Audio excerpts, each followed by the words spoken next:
शेर के बारे में सभी ने सुना होगा या शेर को कहीं ना कहीं देखा भी होगा। शायद उसकी तस्वीर देखी हो और उसका हाल भी पड़ा हो। शेर अक्सर जंगलों और कछारों में रहता है। कभी कभी वो उन जंगलों के आसपास के गांव में आ जाता है और आदमी और जानवरों को उठा ले जाता है। कभी कभी उन जानवरों को मार कर खा जाता है जो जंगलों में चरने जाया करते हैं। बहुत दिनों पहले की बात है।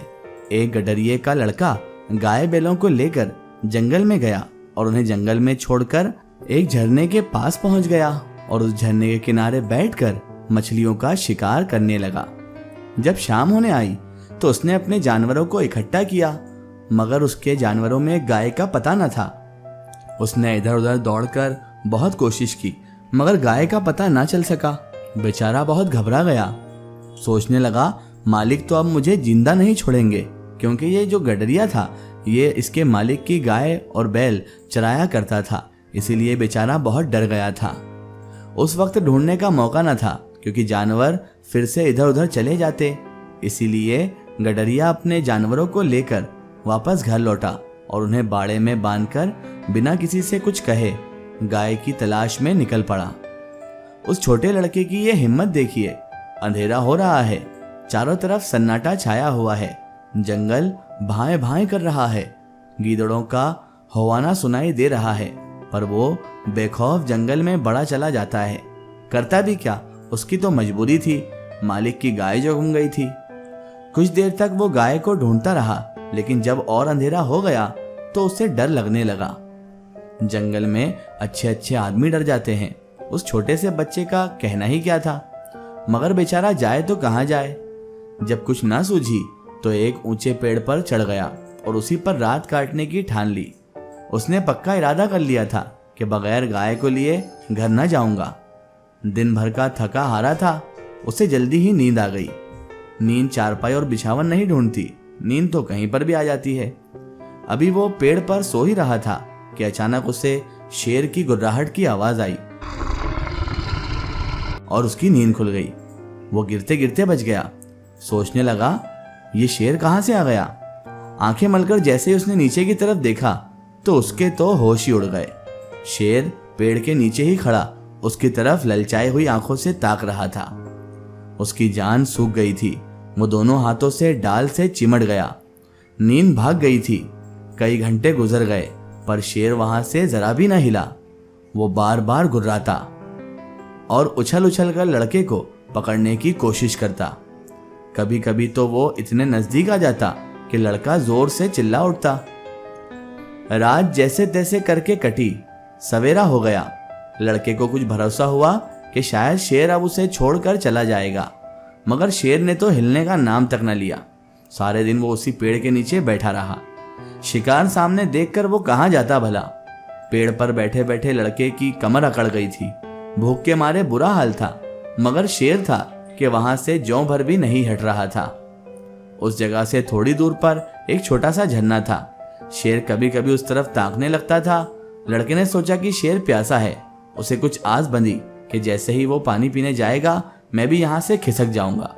आखिर शेर उधर चला गया। लड़का पेड़ पर से उतरने की फिक्र कर ही रहा था कि शेर पानी पीकर लौट भी आया। शायद उसने भी लड़के का मतलब समझ लिया था।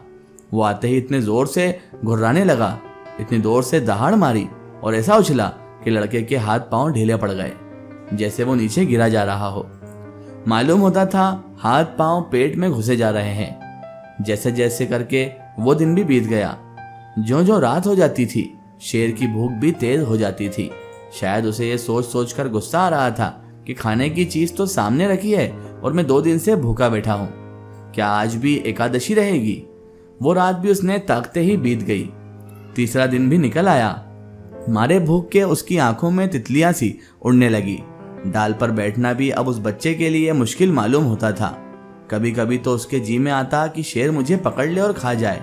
उसने हाथ जोड़कर ईश्वर से विनती की, भगवान क्या तुम मुझ गरीब पर दया ना करोगे। शेर को भी इतनी देर में थकावट मालूम हो रही थी। बैठे बैठे उसका भी जी उब गया था। वो चाहता था किसी तरह जल्दी से शिकार मिल जाए।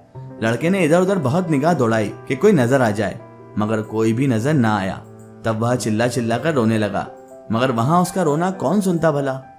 आखिर उसे एक तदबीर सूझी।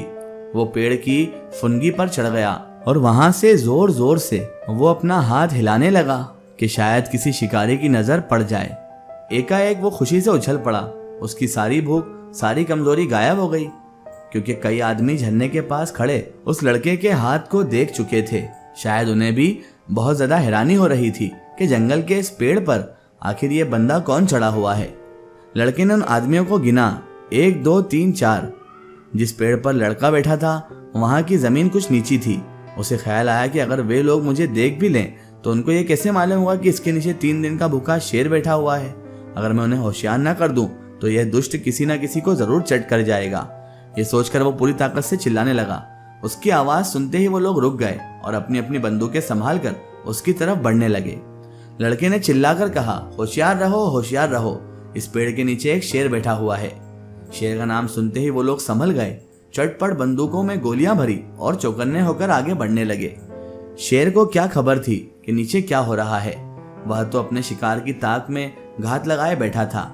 यकायक पैरों की आहट पाते ही वो चौंक उठा और उन चारों आदमियों को एक टोले की आड़ में देखा। फिर क्या कहना था, उसके मुंह मांगी मुराद मिली।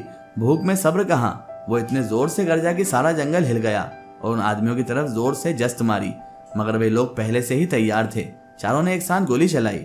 दन दना दन गोली चली। आवाज हुई, चिड़िया पेड़ों से उड़ उड़कर भागने लगी। लड़के ने नीचे देखा, शेर वहां से अब भाग चुका था। लड़के की खुशी का क्या पूछना, भूख प्यास का नाम तक न था। झटपट वो पेड़ से उतरा तो देखा सामने उसका मालिक भी खड़ा है। वो रोता हुआ उसके पैरों पर गिर पड़ा। मालिक ने उसे उठाकर सीने से लगा लिया और बोला, क्या तू 3 दिन से इसी पेड़ पर था? लड़के ने कहा, हाँ, उतरता कैसे? शेर तो नीचे बैठा हुआ था मालिक। मालिक कहने लगा, हमने तो समझा था कि किसी शेर ने तुझे मार कर खा लिया। हम चारों आदमी 3 दिन से तुझे ढूंढ रहे हैं बेटा, तूने हमसे कहा तक नहीं और निकल खड़ा हुआ। लड़का कहने लगा, मैं डरता था, गाय जो खो गई थी। मालिक कहने लगे, अरे पागल, गाय तो उसी दिन अपने आप ही चली आई थी और तू यहाँ शेर का शिकार बन जाता। भूख प्यास से शक्ति तक न रहने पर भी लड़का हंस पड़ा और उसकी बुद्धि की सभी तारीफ करने लगे।